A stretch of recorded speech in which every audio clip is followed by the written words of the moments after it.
Coming up on this episode of The Coder's Couch. Very demure, very cutesy. I'm cutting that part out for sure. Oh gosh, I think this is the absolute wrong decision for us. I was kind of wrong. Huh. So is this what it's like working with women?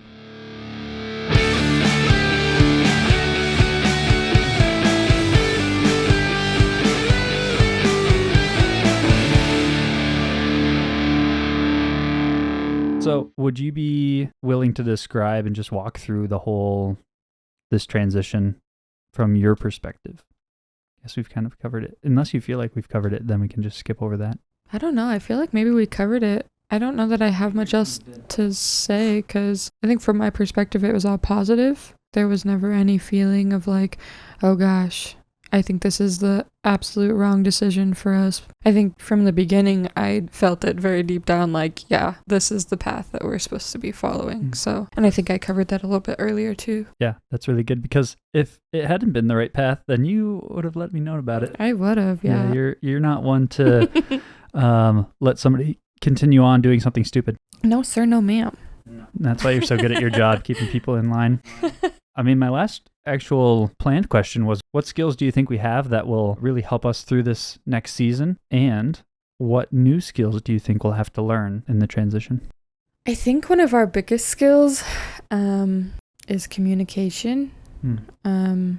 We've been together eons, it feels like. And so I feel like we've had a lot of experience with communication and just learning what is best for us and where we can always be better. And I think that's gonna come in handy as we jump into this season and try to figure things out together. I think we're gonna need a lot of communication actually, just to be checking in with where you're at, where I'm at, where our relationship is at, how's our marriage doing, what do we need to be doing better, what's not working, things like that. I think something that we probably will need to work on that we'll get a little bit more experience with as we go along is just time management and how are we prioritizing what is absolutely necessary for us and for this next step. I think we're going to have to learn how to really nail down what needs to happen versus what we just would like to happen. Probably just time management and making sure that we're on the same page with that time management. I think you and I have had conversations in the past of, we should probably be having weekly check-ins, whether that's on a Sunday or a Saturday or whatever day we're both home. And I think those check-ins are going to be really important for successfully moving forward so that what I'm needing, I know what you're needing. We're putting those needs together and we're still making sure that our number one priority is our marriage and then your schoolwork getting done and you staying ahead of the game, being that A student. Hopefully. Yeah. I feel like so far, and we're only, finished my 2 weeks of grad assistant training and then first week of classes. And at this point, I feel like I've cut down things in my life to just like, all right, the priorities in my life right now are my marriage, school, and this podcast. And that's it. And it's like, it still doesn't feel like there's enough time in a day to cover everything. Obviously, I don't have the good necessary systems in place to make it all work because those are the three things. I can't really pare it down any further than that. Yeah. Unfortunately, the first of those to go would be this podcast, which I don't want to do. I think this is really valuable just for my learning. And hopefully I can find a way that this can go hand in hand with my homework. And maybe I'll just keep a microphone in front of me while I'm doing my reading. Maybe I should just narrate. Well, I can't quite do that without violating copyright law, I'm sure, because then it's an unlicensed audiobook reading.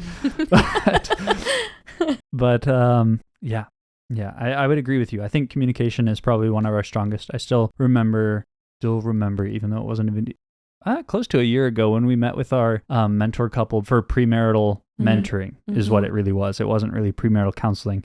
And the wife of the couple said by the end of our first session that we communicate really well and that we actually look at each other. We actually make eye contact. I like looking at you. Oh, I like looking at you.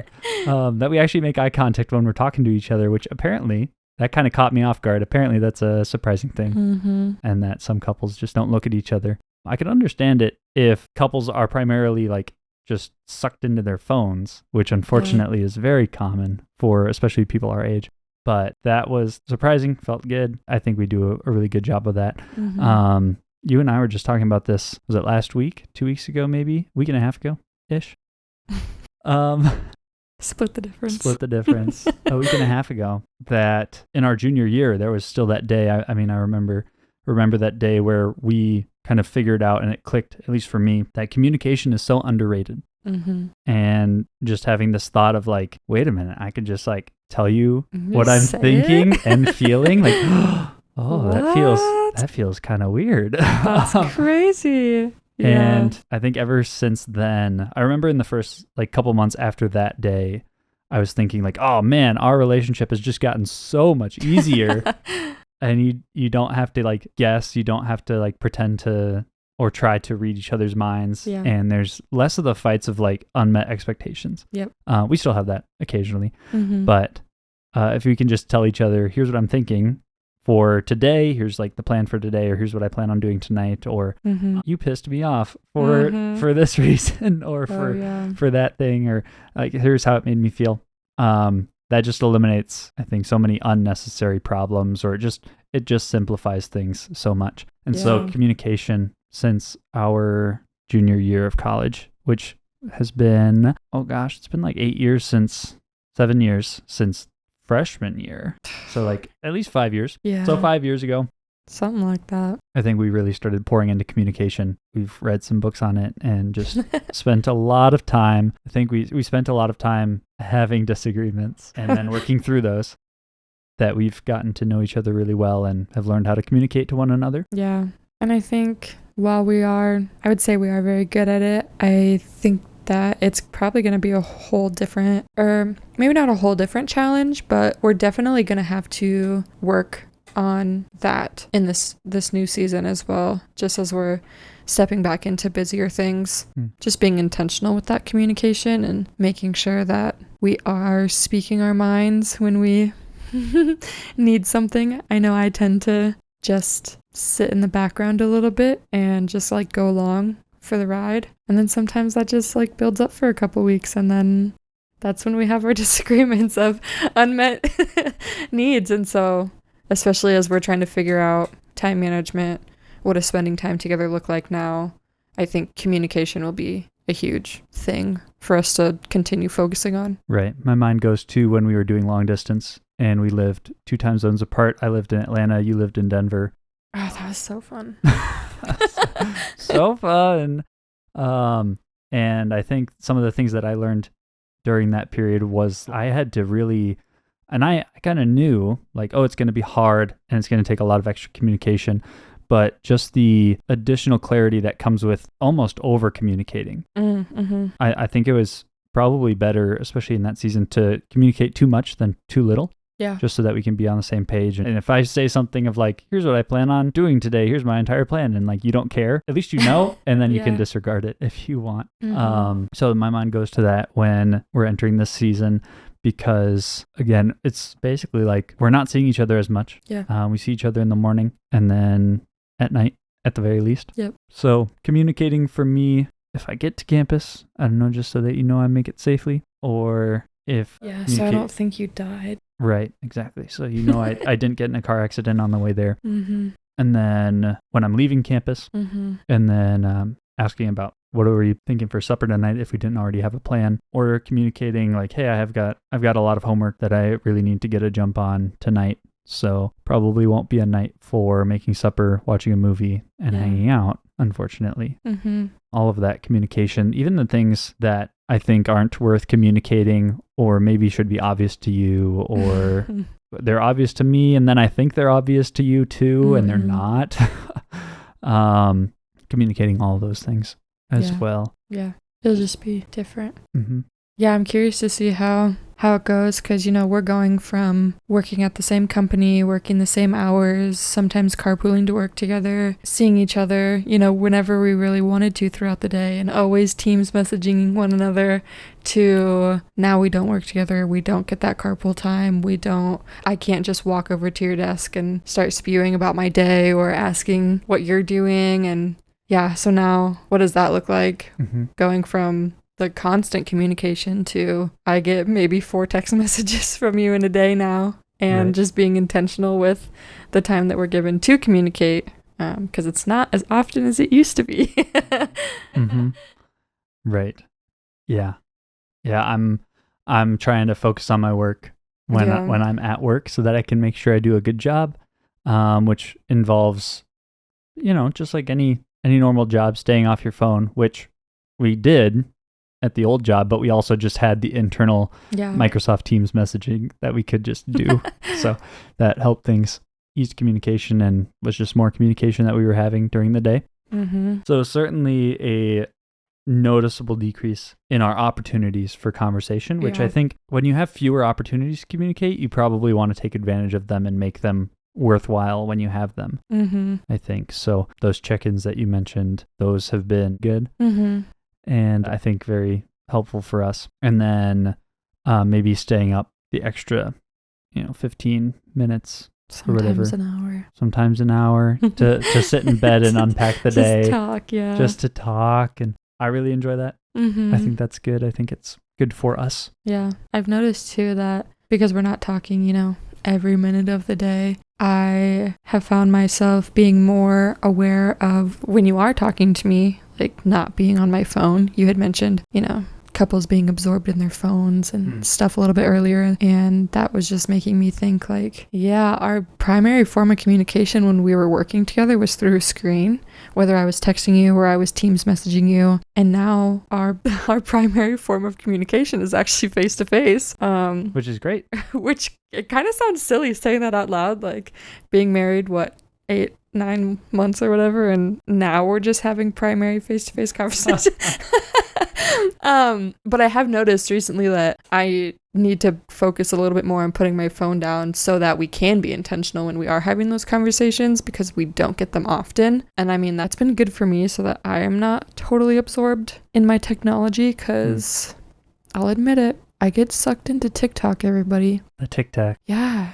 It just sucks me in sometimes, and then I forget that we're having a conversation. It does.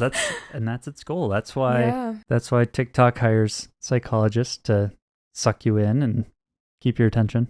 Yeah. Because you are the product. I am. You yeah. are. I'm falling for it. So is But everybody else. Yeah, so that's been good. At least for me, on my end, it's been good to just recognize that, like, hey, we're having a face-to-face conversation. Let's put the phone down. Let's actually interact with each other and make eye contact and listen to each other. Right. Yeah, that's been good. And I appreciate that, because I actually like when you pay attention to me and you're not sucked into you're not sucked into like a coffee TikTok video or something. Talking about the Christmas drinks that are coming, since we're well into the fall season. It's already 29 days into the fall We're season. in it. Christmas is right around the corner. It is. It's practically tomorrow. Don't tempt me.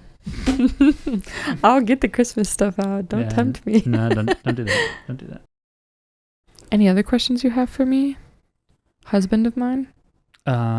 Please say yes. I suppose. Yeah, I guess so. One of the other things we've talked about is in my transition coming from software development to counseling, that something I've noticed is just that software development is a male-dominated field, and counseling, having not looked at any statistics, I just get the sense that counseling is a female-dominated industry or field, I should say.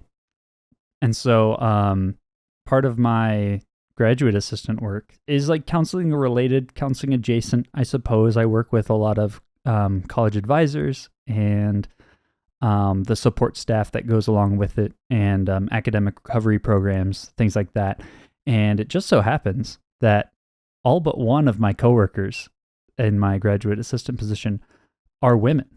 And that's women ranging from like my age to, for the most part, my age to like early 30s.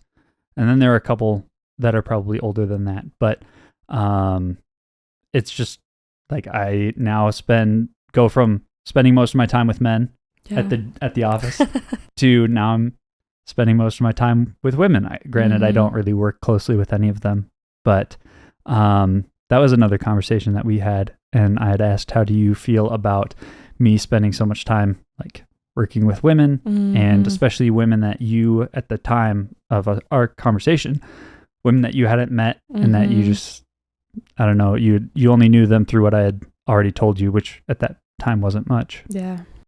Was that a question? I'll just get your thoughts. Oh, okay. Yeah, it's definitely a different field, right? Going from working with primarily men to primarily women. I'm actually curious to know more about your thoughts on that. We can come back to that though. I'm gonna be really honest. I suck at trusting people.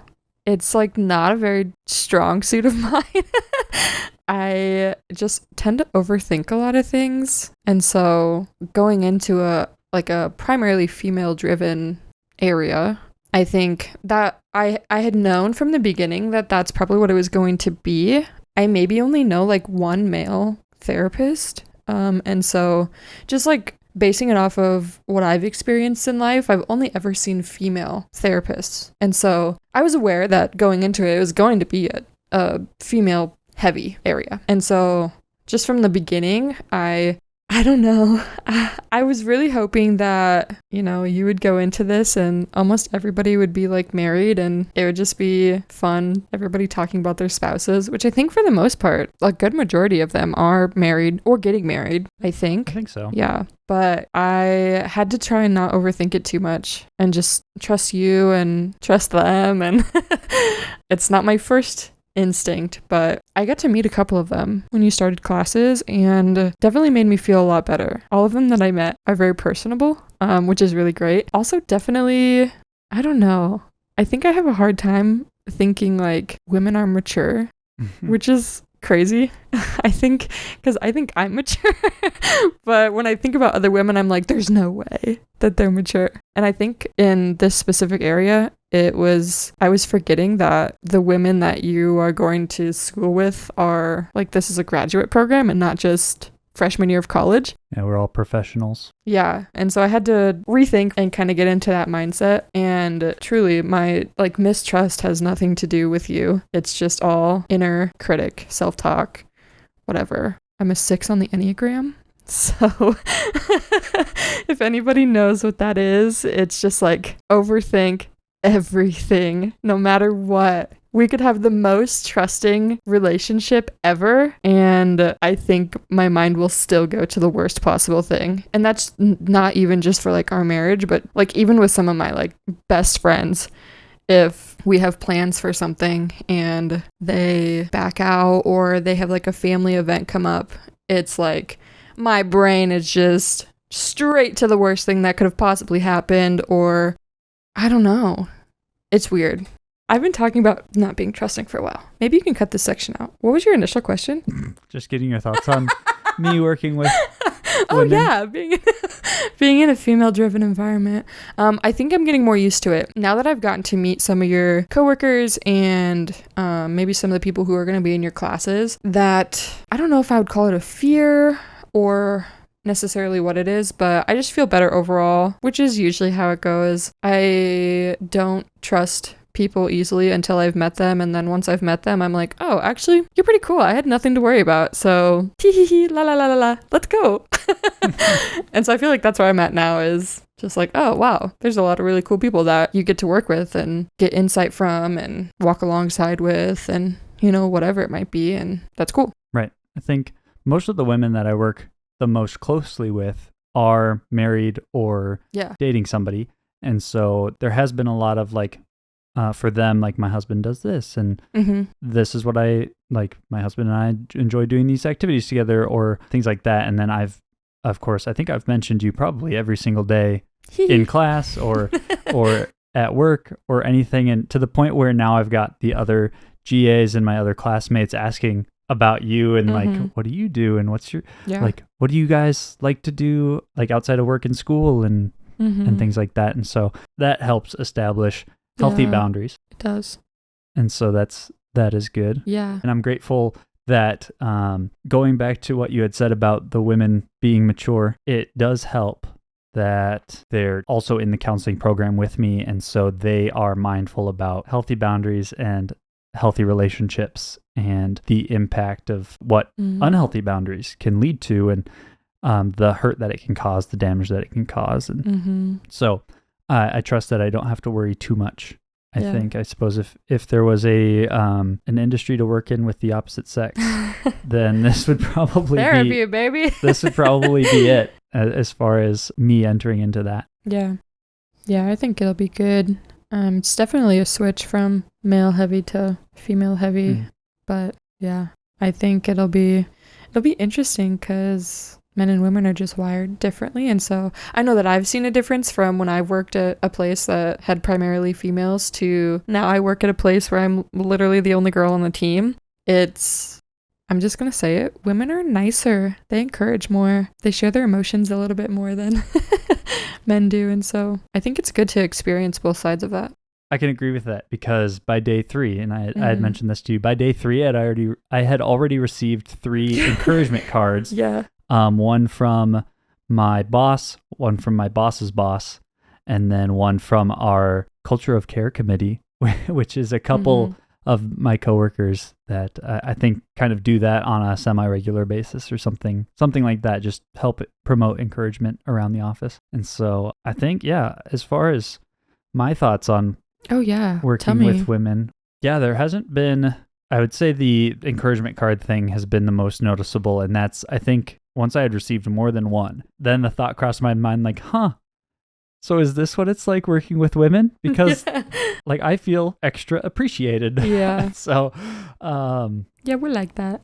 Yeah, we're like that. So that was just kind of amusing to me. Although I have noticed there have been a couple times where, as I was going through training, there were at times like 11 grad assistants in this training, and I'm the only guy. And then it's other young women that are just like my peers, your age, my age, or thereabouts, maybe a couple years younger since we're old, I guess. Your age and my age, we're the same age. Yeah, I know.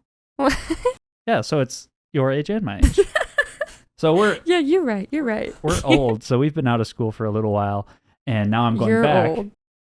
I'm old. I'm still a young spring chicken. Correct. I'm still 23. Correct. Just wanted to clarify. Well, some of the other GAs would be even younger than that. So, I'm old, and so it's not necessarily women that are my age, but like even like women who have just finished their undergrad program. So like they're coming in at like 22, 23. Hot off the press, yeah.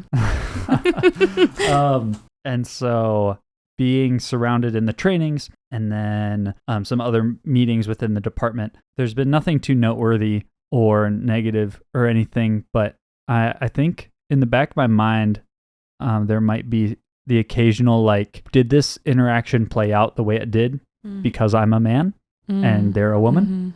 And I imagine that is to some extent what a woman in STEM, I had mentioned that software development is male dominated. I imagine that's what a woman in STEM feels like. For me, it's just, I'm never going to jump to that conclusion that it's because I'm a man that this happened the way it did or didn't. Right. But there is maybe a time here or there where that's a question kind of in the back of my mind. I mean, you can never be sure about somebody else's intentions. Yeah. It's just something I've noted, but nothing I've dwelt on. Yeah, that's good. Next time on the Coder's Couch. Nope, I think that's it. We just talked for nothing. Actually, psych, we're not actually sending this out. We're cutting the whole thing.